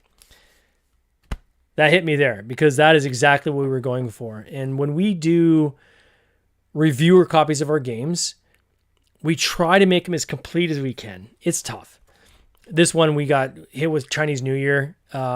We just couldn't get the additional artwork done in time, quite frankly, that we wanted to have for the reviewer copies and get in time for the production, because you lost like 2.5 months just the way Chinese New Year and everything fell. So, but the boards are kind of the boards you're getting. I mean, they're hand glued. We're going to, I'm going to linen finish these. Again, I'm not going to add that as a stretch goal, where I'm just going to do it because why? It'll help make these scuff resistant and it'll look cool. But these are the boards, and they're nice and thick.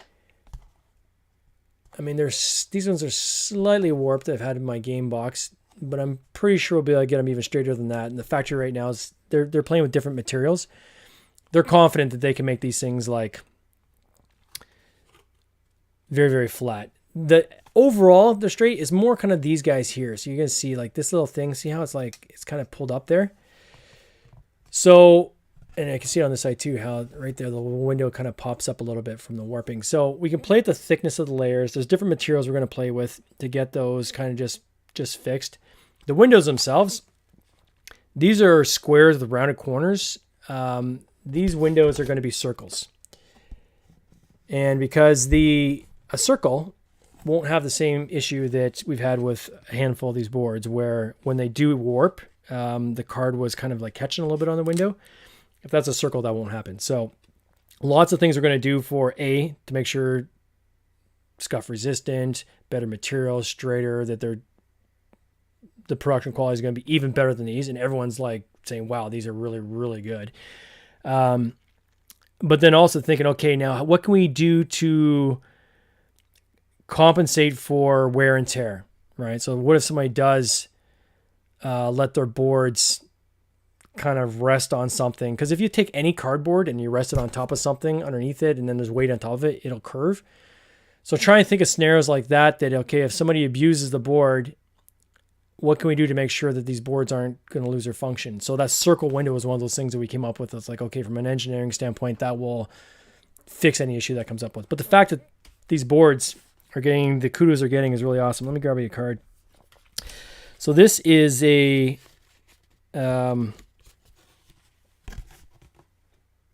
mining upgrade. And as you can see, when you push it in,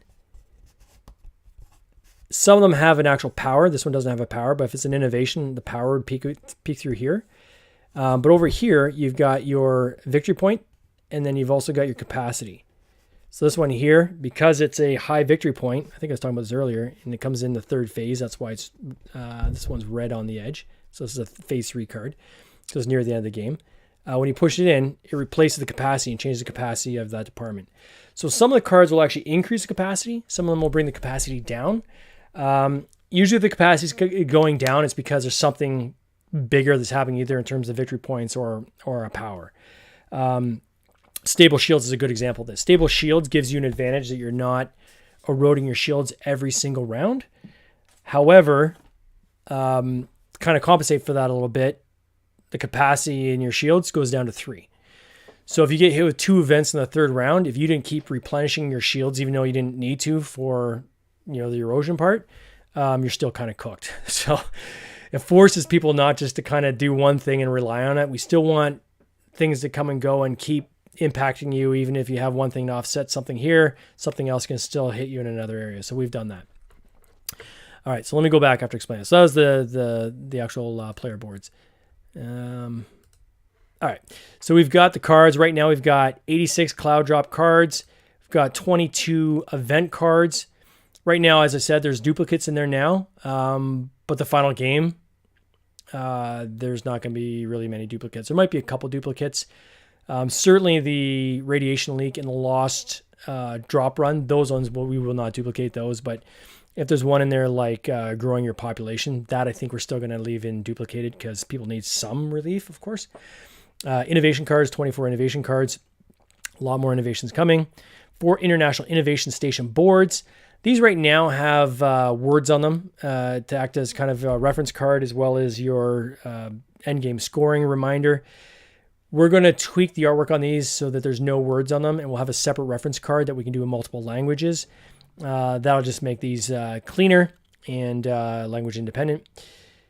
200 VNaughts. So these little spaceman meeples that we have, which again are getting a lot of great feedback on. People love these guys. Double printed on both sides, so he's got a helmet on both sides. Metallic silver paint. There's 200 of those in your 4-player game. We originally had 150. All the reviewers actually got 150. And again, it's just what we're able to do at the time. But the final game is actually going to have 200. So we don't ever want there to be any situation where someone runs out of VNaughts. So we did the math to say, okay, if by some freak chance everybody playing has the perfect game and they've maxed out their station, they've maxed out all their upgrades, and they've maxed their innovation station, they still won't run out of meeples. So 200 VNaught meeples, and we have our acrylic gems. There's 135 acrylic gems, 4 marbled D6 dice. People are actually commenting that they like the D6 dice, how they've been marbled. Rocket-shaped meeple resource bowl, thermal formed. These are 3D printed. I apologize. This is what we had when we originally had the models. They've since we've paid for the molds since then, and actually I can show that on screen here too. And we actually have like the molds. So this is, we've already paid for the molds, so this is real. This is the actual thermal formed rocket tray that holds the meeples. And we have the there we are, volcano trays as well, thermal formed.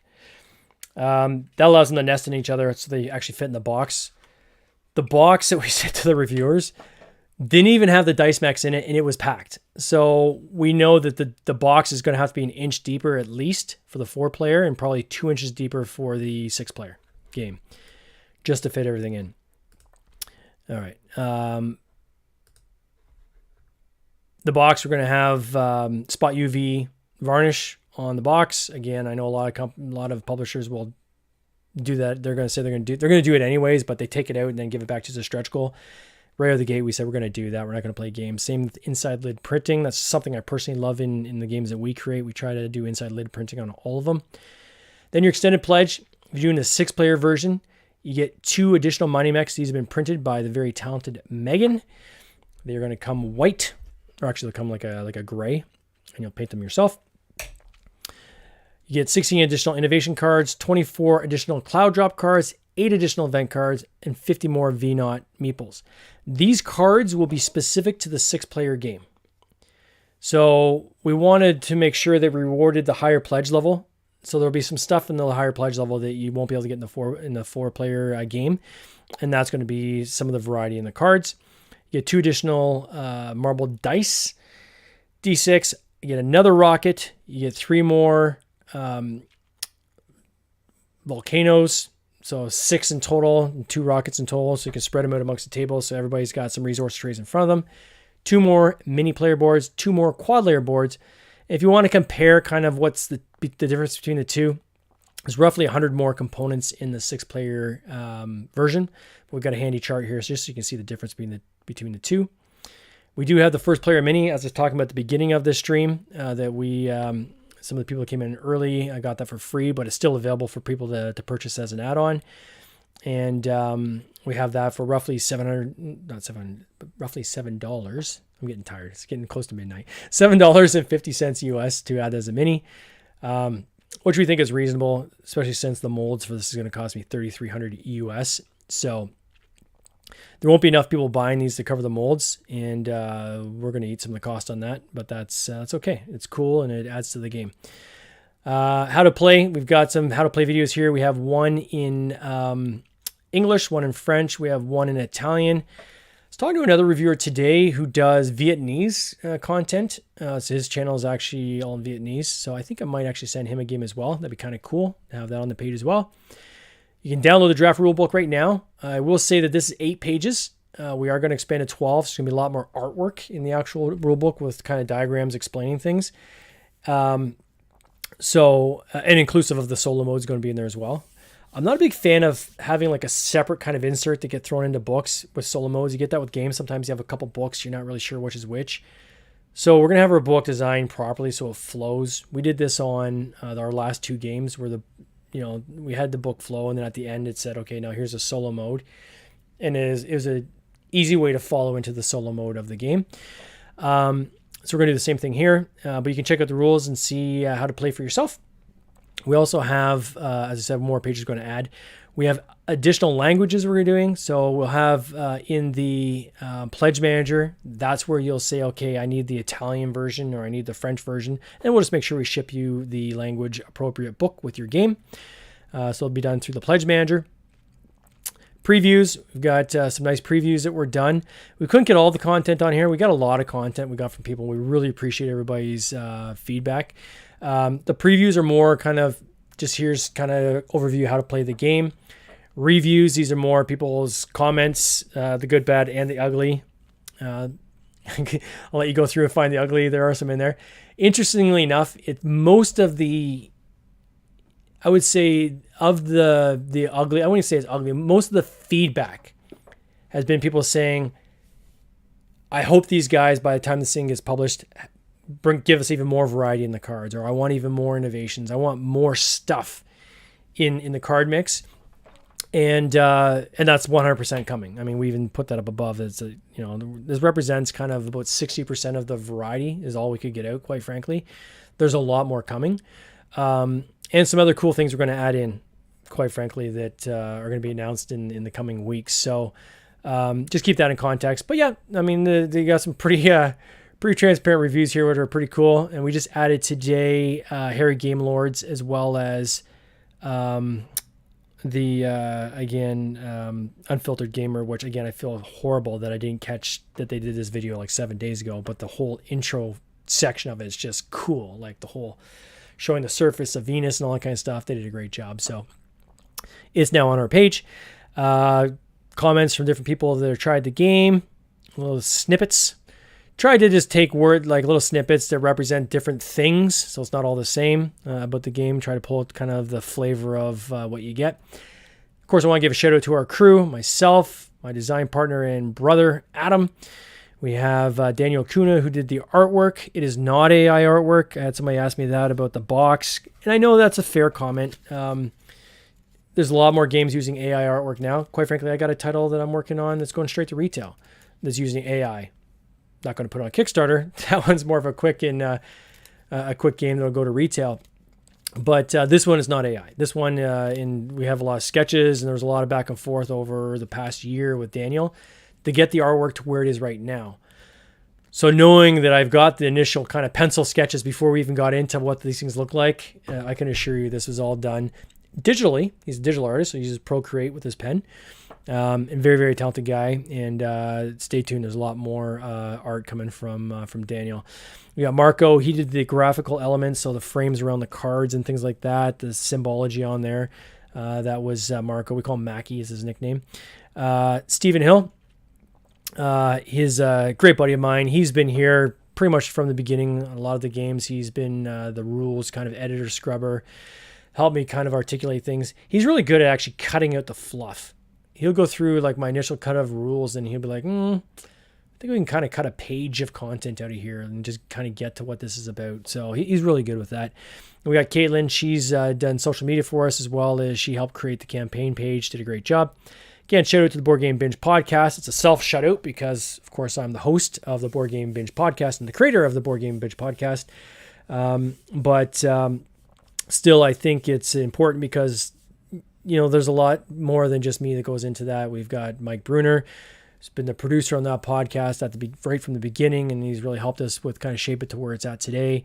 As I said, we got Joe Slack now, who's doing guest spots and guest hosts episodes. He's got one with Chris Cormier tomorrow that's coming out. And of course, just all the guests we've had on the show. We've had 237 episodes.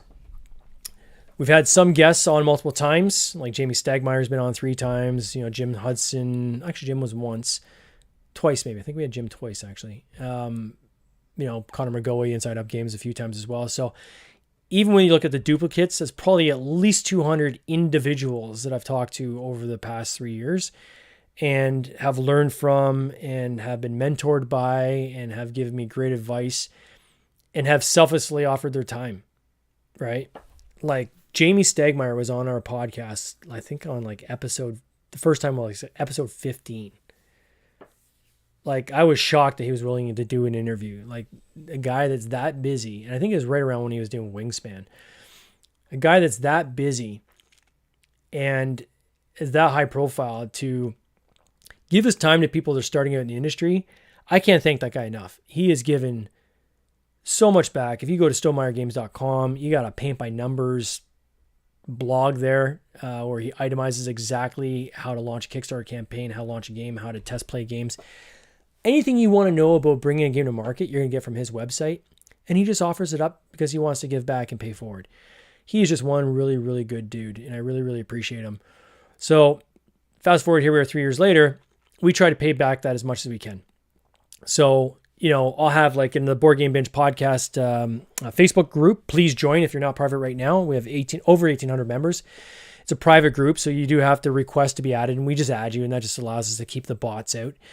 And usually, if people come in and they want to talk about their game, we'll give them at least one post where they can, say, "Hey, here's something. I got a Kickstarter just happened," and so we don't let people spam.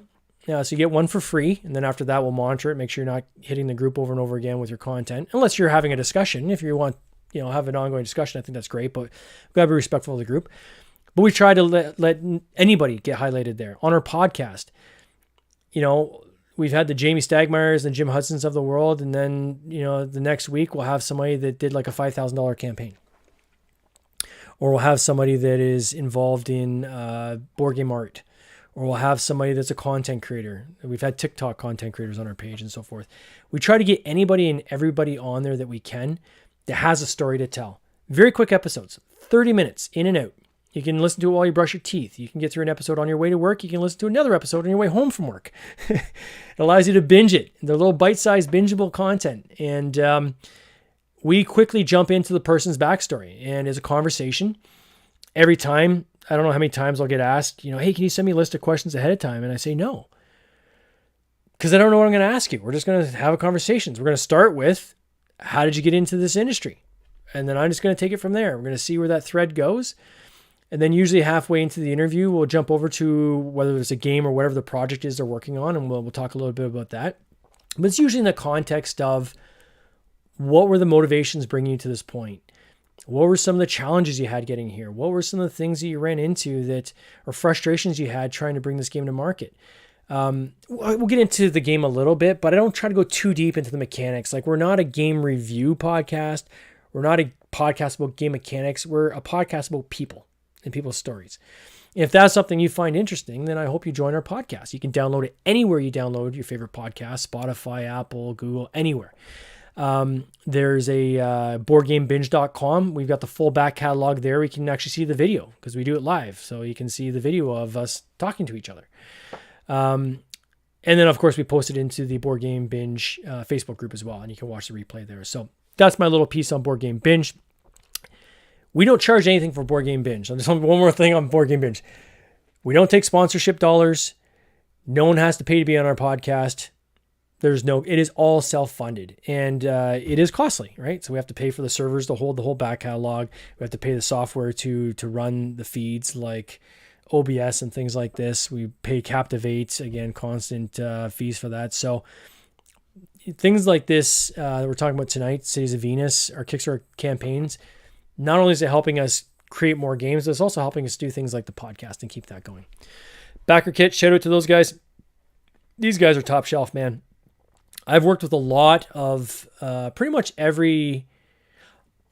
Let me qualify that, because so many new players are coming into the industry that I can't fairly say that anymore. But I've worked with at least 1, 2, 3, 4 different pledge managers, and marketing companies. I've worked with 3. These guys, they're great. They're great, and I think what I want to say is the systems they have down are amazing. The one I think I love the most is the fact that they've got this thing that's called Launch, and anybody, even if you don't use them, you can use their Launch program for like $100, which is the same price you're going to pay Sendinblue or MailChimp or one of these guys. But what they will do is they will import all your past backers into the Launch platform. So it'll have basically all your prior people that signed up. Any new signups you have, you can keep adding. So you can build it's your list, but you're just basically hosting it in their server. And then you can send emails from their server to all those people. The really cool thing, this feature that blew me away, which is why I'm using that and not using my own. I use Sendinblue, which is now called Brevo or something like that. But I mean, I have my whole list there. But the reason I'm not using that, I'm using Launch, is their system can tell which of the people on that list have already backed your campaign, and it excludes them from your eBlast. So if I when I sent my eBlast out today announcing the solo mode, it didn't go to anybody that had already backed the game. They're already committed. This is going into the people that maybe haven't backed, that have been waiting for something like a solo mode. Now, the other people that had backed the game, we did an update to let them know, hey, by the way, we've added this as well, so that there's more stuff coming with your game. So that's how they found out, through the Kickstarter update. But through the eBlast through BackerKit, it will only send to people who haven't backed your game yet. So you want to be careful with your frequency, because you're going to lose people every single time you send up eBlast. That's just the nature of doing MailChimp or any of these. You're always going to lose people. But is a really cool feature. So I've been really happy with these guys. I've also did the pre-marketing campaign with them as well. So they've just launched a beta that I was part of, where they start doing the ads like 4 weeks before your campaign launches. So they're helping you get those emails built up before you even launch. But more importantly is they're training the algorithm, because Facebook ads, which quite frankly is where the most leads are going to come from right now in this industry, it's all Facebook. You can do Google, you can do TikTok. They're going to trickle in from there. But if you want the highest concentration of leads, they're going to come in through Meta ads, so Facebook and Instagram. And when you're doing ads during your campaign, it takes a few days for the AI to kind of learn and optimize. Well, the first day is the most important day of your campaign. So if you're trying to optimize your ads for 3 days, and then they don't really kick in until like day 3 or 4, you've already missed the biggest window. So what's cool about being part of their betas, they're running these ads, and then when it gets to your campaign, they just switch the artwork over, but they leave the ad the same.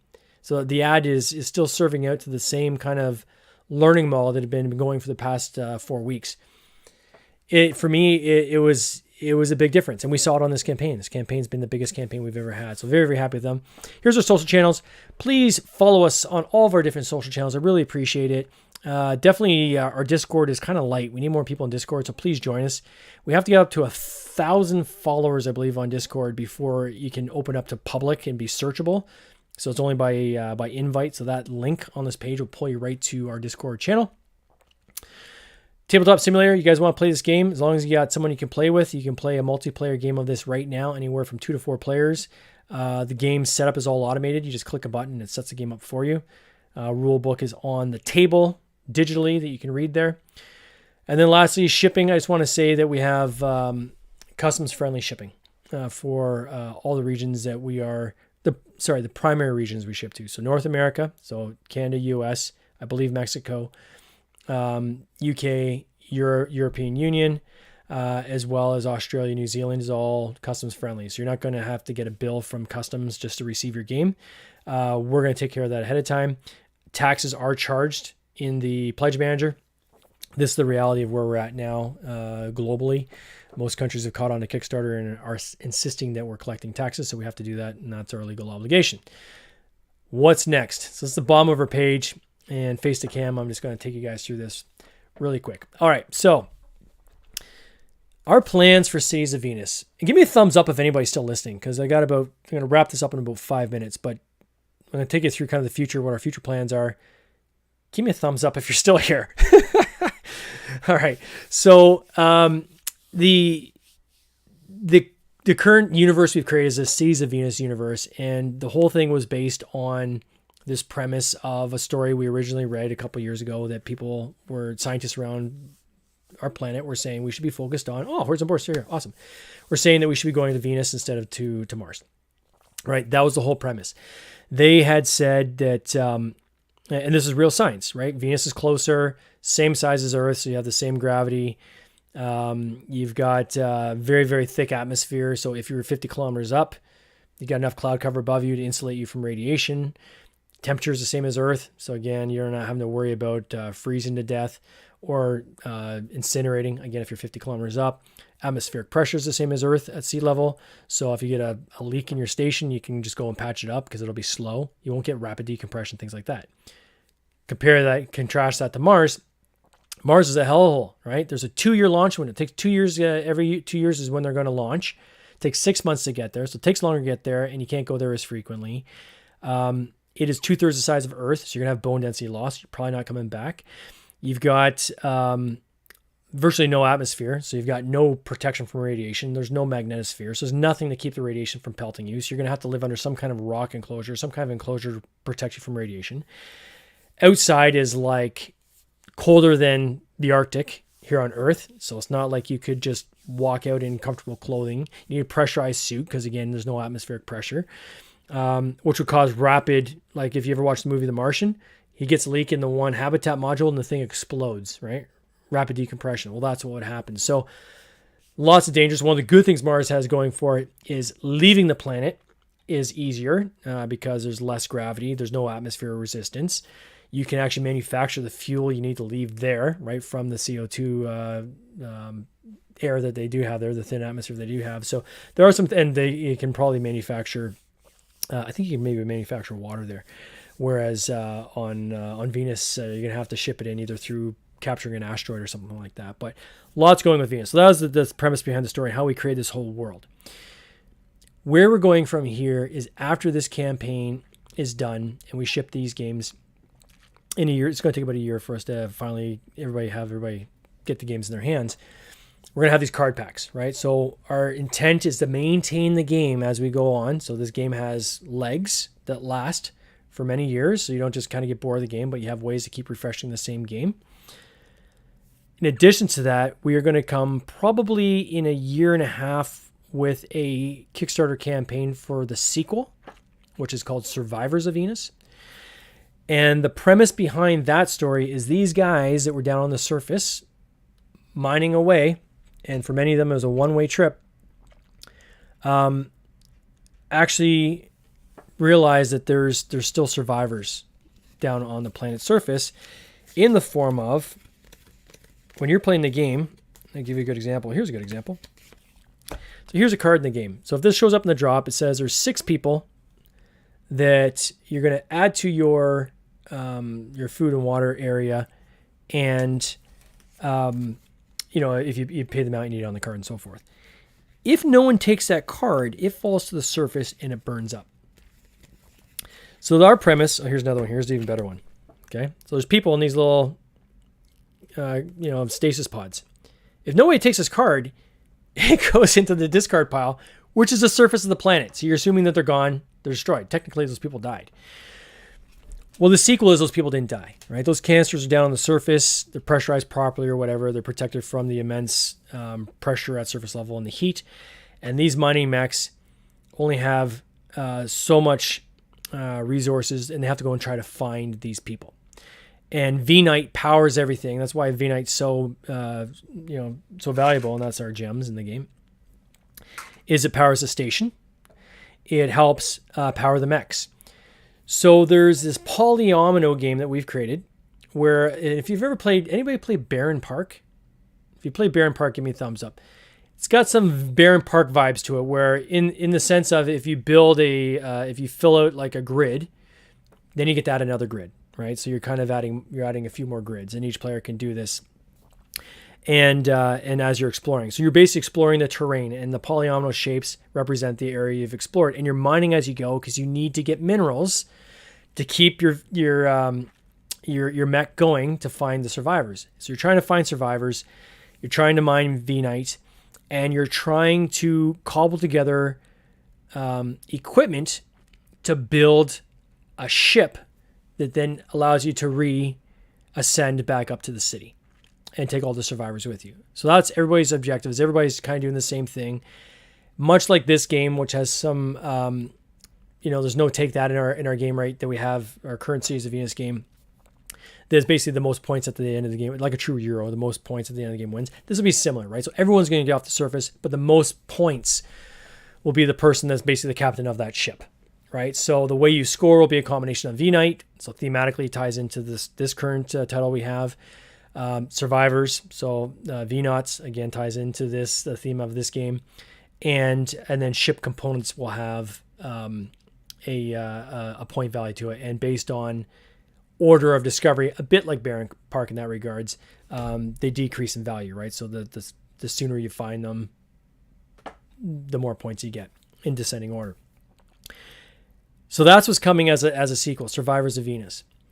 Either as part of that game, and we haven't decided yet if we're going to have this at the same time as that game, or if we're going to have this as an in-between offer between this current game and when that one comes out, is we have a roll and write that we've developed, and Stephen Hill, who's one of our team members on this campaign, has created this roll and write, and we're just doing the artwork on it now. But that game is actually finished. We could technically launch it now, which is really cool. It's all about the design of these boards. So you're each architects on Earth, and you're trying to you're racing essentially in the design of your city, and you're trying to get points based on optimal design of the city and getting the power nodes to the right departments and so forth. And it's really cool. So what I haven't decided is where we're going to do that as I said, if I do it as part of the campaign with Survivors of Venus, because I think Survivors of Venus, being a polyomino, the fact that we're not going to have a neoprene mat, you don't really need the mechs because you're technically placing the polyomino shapes. So you don't need the mech for that. So we probably won't have the mechs. It'll be, the game will not cost as much. So that might be one way that we add more. So we do have a higher pledge dollar value, but you kind of get 2 games, and it'll actually be like an actual version of the game. It'll come with probably wipeable boards, I'm thinking. I prefer that just from an environmental standpoint. I'm not a big fan on sheets that you throw out. So we'll either do that or we'll do it as a print and play. So like a $5 or $10 print and play sometime between now and that other campaign. and that we may do from our website as a pre-order, and we hit it to the list of people to back this game or showed interest in this game. So that's kind of the plans for that. Takes us now the next 3-4 years. Then we'll probably circle back in year 4-5 with a reprint of Cities of Venus, with even more stuff added to it. I don't know how much more I can pimp it out, but we'll find a way to pimp it out even more. And then that would be kind of like a reprint in year 5. And then the story definitely has legs. And what really interests me and gets me excited about game design is finding different game mechanics and different types of games that all fall under one common theme, which is this world of Cities of Venus. And I can see very much us, I think probably about 10 years worth of content I think we can do with this. We can milk this probably for 10 years. I don't want to say milk because each game is going to be a standalone.